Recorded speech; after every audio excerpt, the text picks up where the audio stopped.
Your best winter jacket gets soaked through in 5 minutes. The icy wind doesn't just cut through you, it carries the scent of wet earth and ozone. Around you, there's an absolute primal darkness in which you hear a sound like the distant crack of breaking ice. Fragments of survival show knowledge swirl in your head, find shelter, make a fire. But your body no longer obeys. Shivering turns into convulsions, thoughts become muddled, and a simple task like gathering branches becomes impossible. You realize a simple truth. Without fire, you're not just a victim, you're easy prey. And then, nearby, a twig snaps. In your world, it's just a sound. Here, it's a death sentence. This physical shock is merely a symptom. The real traps, the ones that guarantee your demise, are hidden in the paradoxes of the Ice Age. Here's the first. Why did physically powerful Neanderthals, with brains larger than ours and bodies perfectly adapted to the cold, die out? While our ancestors, the more fragile and weaker Homo sapiens, not only survived but conquered the planet. And here's the second. How did people who knew nothing of the laws of physics create spear throwers that propelled darts at speeds over 90 miles per hour? That's enough to pierce 8 inches of mammoth fat and muscle. Yet they were defenseless against an invisible enemy. A simple cut killed them more often than a saber-toothed tiger. By the end of this film, you will receive 6 keys to the Ice Age survival code. This isn't just a collection of facts. It's a complete deconstruction of your vulnerability and the illusions upon which the modern world stands. In the very next segment, will shatter the main myth of cold survival and show why your best winter jacket is a deadly trap. How could it be that your multi-$100 jacket, created with space-age technology, will kill you faster than primitive animal hides? Its logic seems impeccable. Numerous layers create air pockets for insulation. A membrane like Gore-Tex prevents external moisture from entering but allows your body to breathe. It's an ideal solution. But the reality of the Ice Age strikes without warning. The average annual temperature here is 10 degrees lower. Any exertion, chopping wood, crossing a snowdrift, even walking quickly causes sweat. And your jacket traps it inside. Moisture saturates the insulation, and its thermal conductivity instantly increases 25-fold. Your clothing transforms from a shield into an icy compress. It acts like a car radiator in freezing weather, actively drawing heat from your body. The problem isn't staying warm, it's staying dry. But even ideal clothing is useless if you don't have the right fuel. The next illusion is even more insidious. You think you know how much energy your body needs. How many calories does a modern person need just to lie in bed? About 2,000. Now imagine your bed is frozen ground at minus 20 degrees Celsius. It's logical to assume you'd need an extra steak. But here the Neanderthal paradox comes into play. Their massive, muscular bodies, perfectly adapted to the cold, required 40% more calories than Homo sapiens. Their strength became their weakness. The more powerful you are, the faster you die of starvation. Modern reconstructions yield a shocking figure, up to 7,000 kilocalories per day. This is the energy a marathon runner expends completing 2 full races, and you need it just to avoid dying in your sleep. This colossal energy debt raises a critical question: where do you get so much fuel? The only available source was surrounded by deadly illusions. You stand in the middle of an Ice Age tundra steppe. Around you are grasses, low shrubs, some berries. Your instinct, honed by survival shows, screams, "Look for edible roots." You spend hours digging up what you think is food. This is a fatal mistake. Most plants here are low-calorie or poisonous. You are guaranteed to expend more energy finding and processing them than you'll receive in return. It's like trying to fill a leaky bucket. Every root found is a drop of water, and every hour of searching is a huge hole through which your strength drains away. The only real energy source capable of covering a 7,000-calorie deficit is fat and protein, that is, meat and bone marrow from large animals. Plant food here is not an option, it's a death trap. And it leads you directly to the ultimate challenge, where modern human illusions will shatter against the brutal reality of deadly mathematics. So, we've established 3 facts. Your high-tech clothing is a sweat trap. Your body is a bottomless furnace requiring 7,000 calories a day. And the land around you is a food desert. These conclusions leave no choice. They lead us to the only possible solution: hunting megafauna. This is not sport or recreation. but the only way to pay your daily energy debt. But it is precisely here that you will face the harshest lesson in the deprivation. Next part, we will analyze the deadly mathematics of hunting and show why even a successful deer kill could become a direct path to death by starvation. Why could a successful deer kill guarantee your death from starvation? It's a caloric equation with a negative sign. Any hunt is a deal with your body. The energy gained from the meat must exceed the energy spent tracking, chasing, and killing. At first glance, the arithmetic seems simple. You just need to choose a bigger target. But the numbers shatter this illusion. Hours of pursuit through deep snow burn up to 4,000 calories. One failed spear throw, one mistake in tracking, and you've wasted a day's worth of energy. Each such hunt is like holding your breath underwater. Success is a gulp of air. Failure is when you've used up all your oxygen and are still deep below, unable to surface. There are no second chances here. Every failure is an irreversible step toward death. But even if you catch your prey, you make a mistake that animals can sense a mile away. Imagine you see a herd of bison. You are armed with knowledge from every survival movie. Why will every subsequent action you take be guaranteed to be wrong? You try to sneak upwind, looking for an ambush spot. This seems logical, but now let's look at it through the eyes of the animals. Your scent, amplified by stress, can be detected by a reindeer from a mile away. It's as if it could smell you from the other side of a huge city. Your clumsy movements in an unfamiliar environment are visible from afar. You make noise. You don't know the language of nature. You are a lone individual trying to outsmart a collective. Intelligence that has been honed over millions of years. Cro-Magnons never hunted like this. Their hunt was a special operation by an entire tribe. Some drive, others use the terrain. A third group strikes. Survival here is not an individual skill, but a social technology. Let's say, by some miracle, you manage to take down a deer. You are exhausted but full of adrenaline. You only have a sharp flint. What are your next 3 actions? Write in the comments, but for now, we'll break down the fatal errors. Error number 1, incorrect butchering.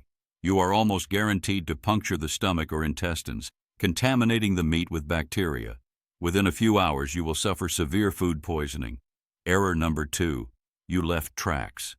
The smell of blood and entrails is an invitation to dinner for all the predators in the vicinity. Cave hyenas and lions will come not only for the carcass, but also for you. And the main error, you are unable to preserve the meat.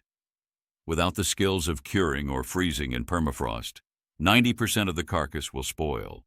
Have you ever considered that even on a hike, you wouldn't be able to process a freshly caught fish from scratch? We've established, hunting for a lone individual is a deadly equation that is almost always negative. Individual skills are useless without collective action, and even a successful kill creates a cascade of new, deadly problems.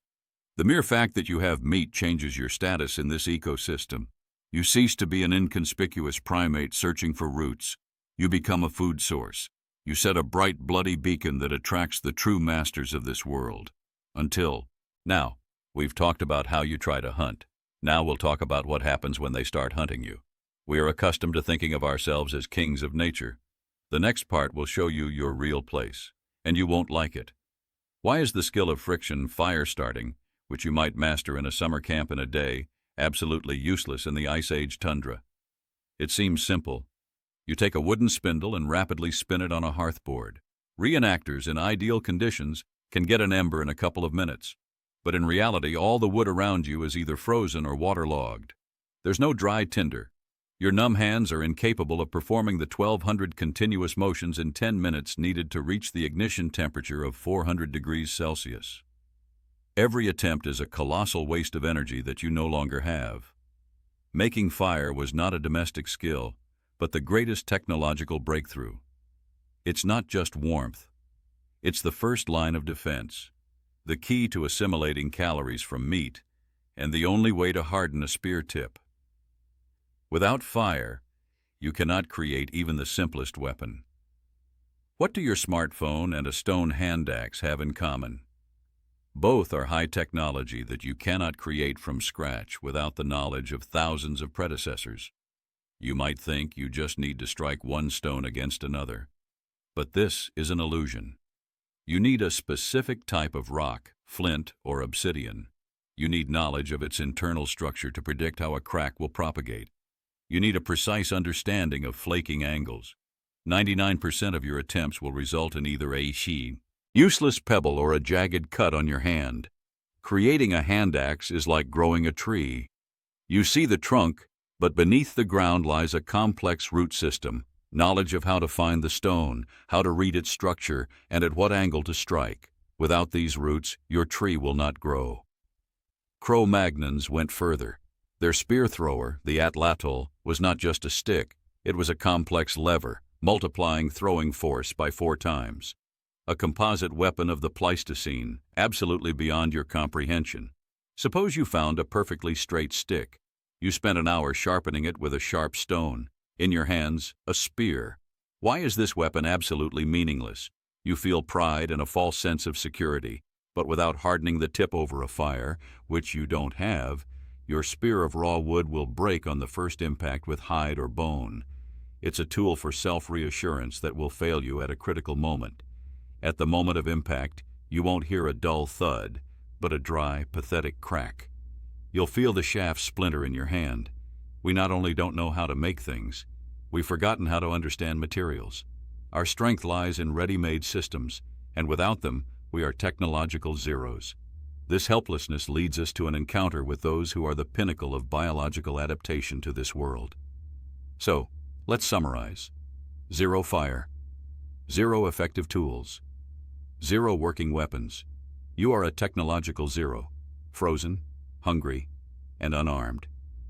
In this state of complete vulnerability, you step out into the open space of the glacial steppe. It's no longer a question of survival. It's a question of how long you will live until the inevitable encounter. Until now, we've talked about battling impersonal forces, cold and hunger. Now we enter territory where the enemy has eyes, fangs, and intelligence. You will learn why an encounter with a cave lion was more terrifying than with a modern lion, and what it's like to be hunted by creatures that make a grizzly bear seem like a house pet. Modern predators fear you.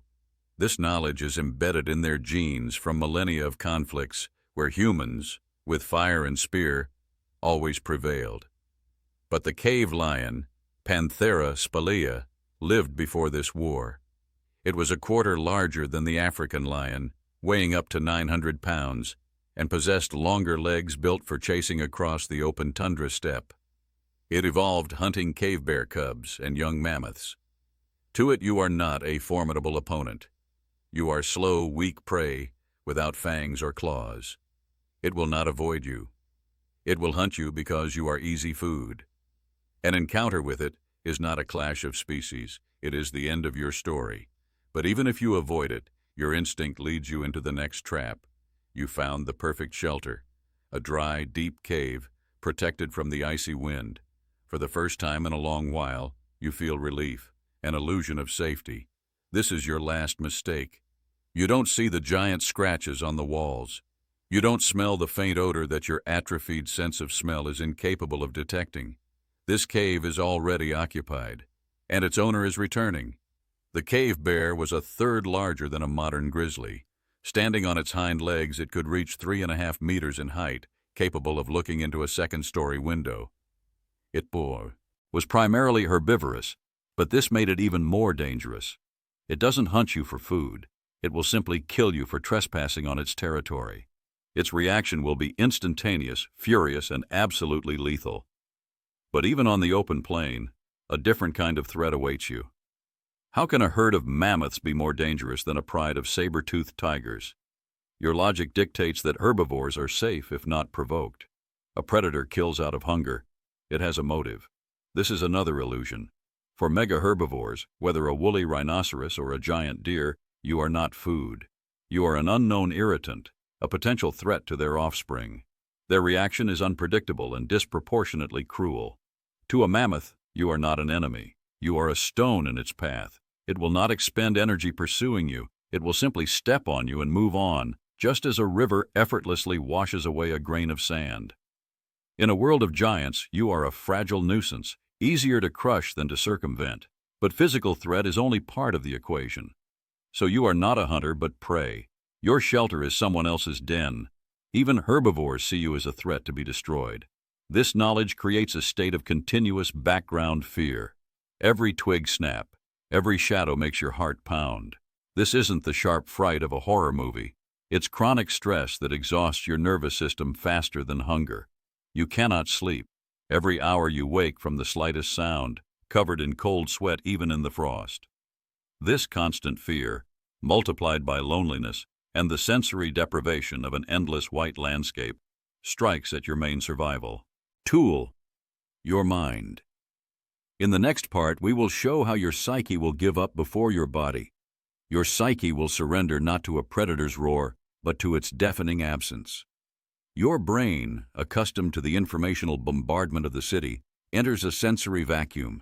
It needs a data stream just as the body needs food. Without it, it begins to attack itself. This isn't an hour in a soundproof chamber. It's months in a monochrome world where there's only white, gray, and brown. Starved for stimuli, the brain generates its own.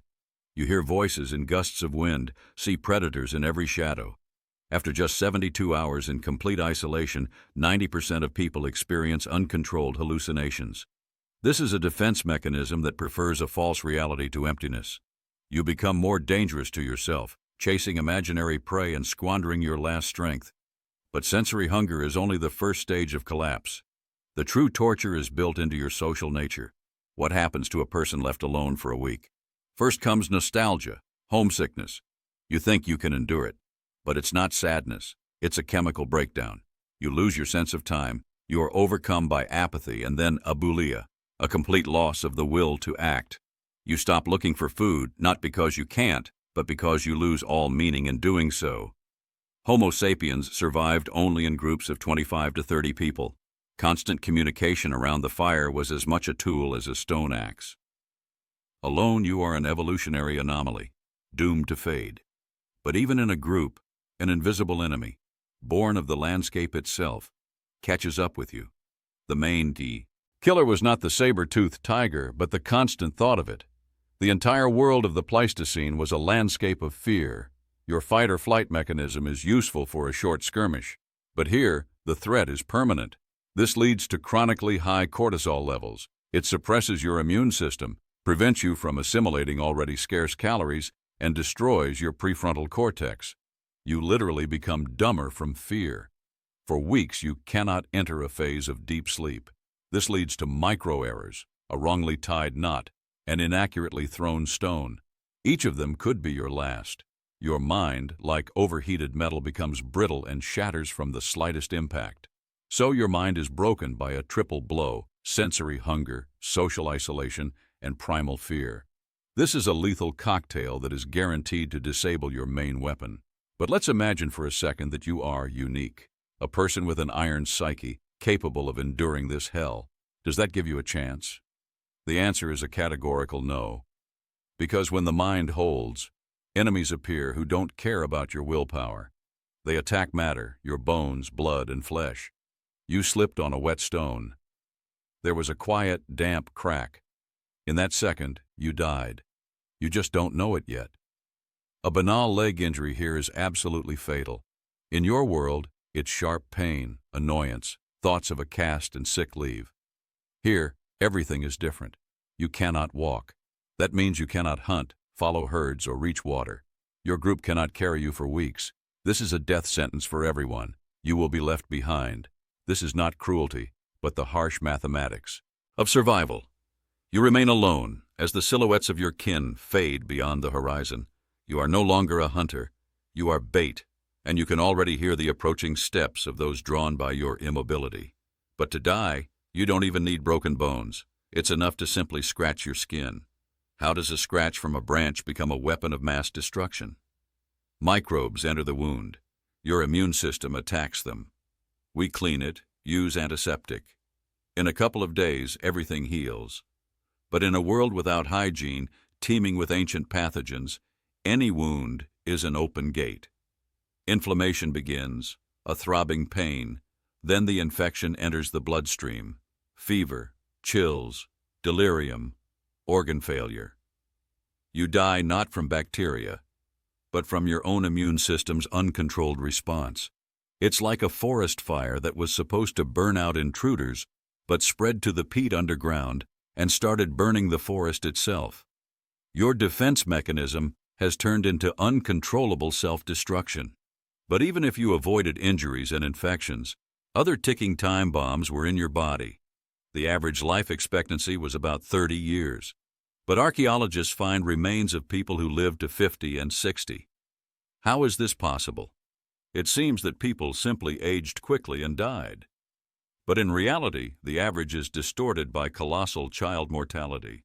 If you survived childhood, an army of everyday killers awaited: dental infection, appendicitis, childbirth complications, pneumonia, take a toothache.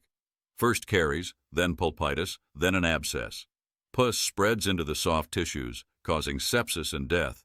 What we treat with a single visit to the dentist was a slow and agonizing execution. This total dominance of death leads us to the main question. If survival was impossible, how did they do it? Everything is connected. The cold pushes you to hunt. Hunting exhausts your body and mind. An exhausted mind makes a mistake, leading to injury. Injury makes you easy prey for predators, and even a simple scratch triggers an internal self-destruct mechanism. These are 6 deadly filters, working as a single mechanism of annihilation. And here is the final verdict. You would not have survived. No modern human would have survived alone.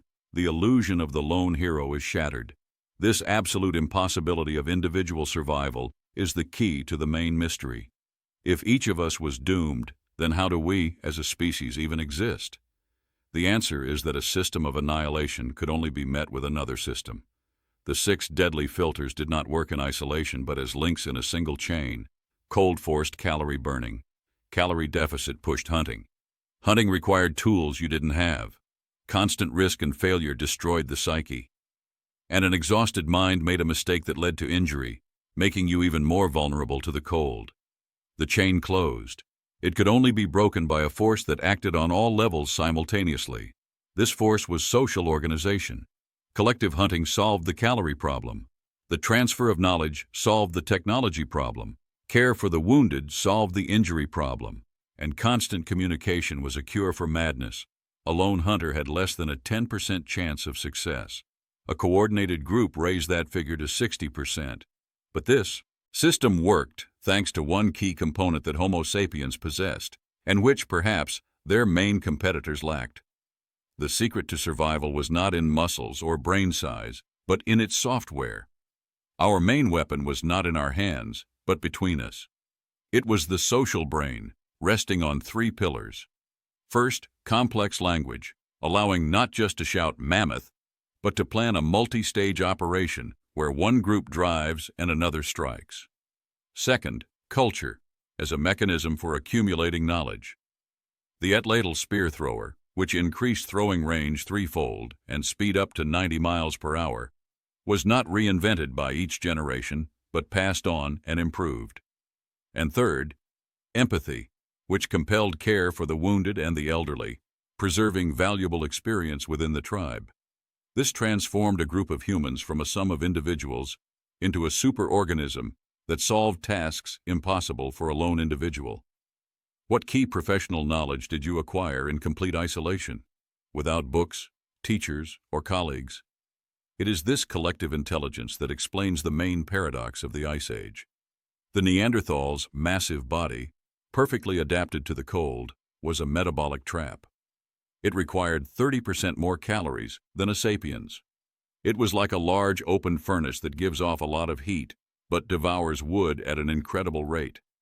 The sapiens' metabolism was like a small, efficient stove, providing enough heat with less fuel consumption. Smarter drive hunting, projectile weapons, and division of labor gave sapiens more calories with less risk. It was a victory of logistics over brute force. The social immune system worked similarly. They didn't need to know about microbes, but cultural practices such as caring for the sick allowed those who would have been doomed alone to survive. The strongest individuals did not survive, but the most cohesive groups did. So what was the main weapon that allowed our ancestors to survive? Was it technology, fire, the bone needle, the spear thrower, the specific hardware that changed their physical capabilities? Or was it society, language, culture, Cooperation. The operating system that allowed this hardware to be created, used, and passed on. Technology or society? Write just one word in the comments. Let's see which viewpoint wins in our digital tribe.